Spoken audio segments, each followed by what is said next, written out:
Hello है छड़ंतु जय जगन्नाथ कुहंतु सुप्रभात मंदिर नमवार पार्वती हर हर महादेव शिव शंभु आज हूँ शुक्रवार देखो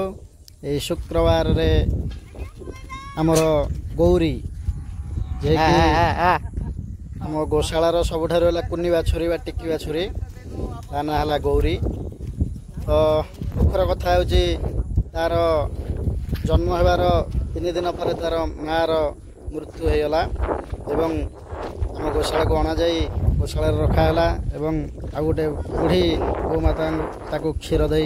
आज पर्यंत सुस्थ रखिंट। आ देखो से गौरी आज आम गोशाला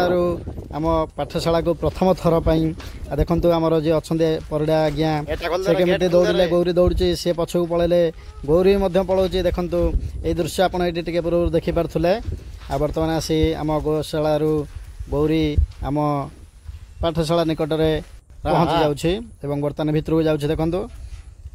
प्रथम तो ये जापर ना तलू को आसी पार ना भय करता टेक अणा जाता पुणी रिटर्न टाइम से ऊपर केमी उठो से भाविक रही देखो रहीगला कौन करवा ये पुणी टेकवा पड़ो।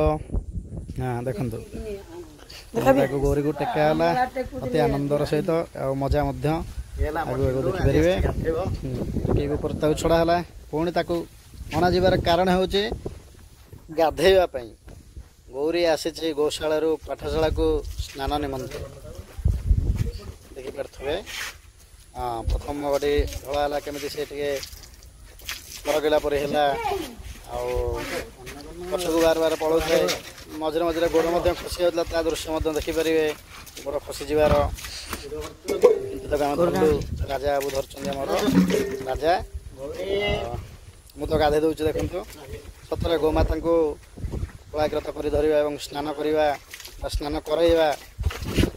एत आनंद थाए आपण शरीर किसी रोग दूरीभूत हो जाए गोमाता को आलिंगन करने देखता मुह पोछाला दुष्ट टे अच्छे जेहतु प्रथम थर आम पाठशाला को देखो केमी लगुच आमको जनइबे कमेंट्स माध्यम आपण भी घरे प्रत्येक हिंदू माने घरे गोमाता को गोटे गोटे गोमाता पालन करंतु एवं गो घृत गो दधि गो दुग्ध सेवन करंतु जाके शरीर को बहु रोगरु आरोग्यता प्रदान करिथाए। शुद्ध दुग्ध शुद्ध दधि एवं शुद्ध घृत देखो से बर्तमान लाज कलानी लाज करने समय देखो स्नान सरीगला स्नान पर पुणी पोछा होमी आम कहुए शास्त्र यथा देहे तथा देवे जमी आम गाधे सरला आमर देह को शुष्क वस्त्र परिच्छन्न करवा पोछा सेमिति देवता मानकर गोमाता स्नान सरिया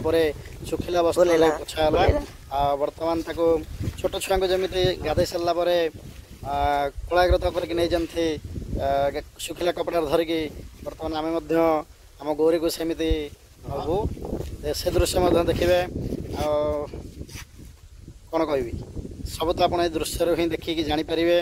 आपण मैंने निश्चित गोमाता रखु गो सेवा करूँ गो कृपा लाभ करूँ एवं आम चैनल किसी भ्रमण और किसी स्मृति को लाइक सब्सक्राइब शेयर करूँ कमेंट्स माध्यम निजर मतामत जनातु केमी लगे आमर ये ब्लॉग आग को आम नहीं आसबू आहरी यही धरणर सुंदर सुंदर ब्लॉग रहिलु।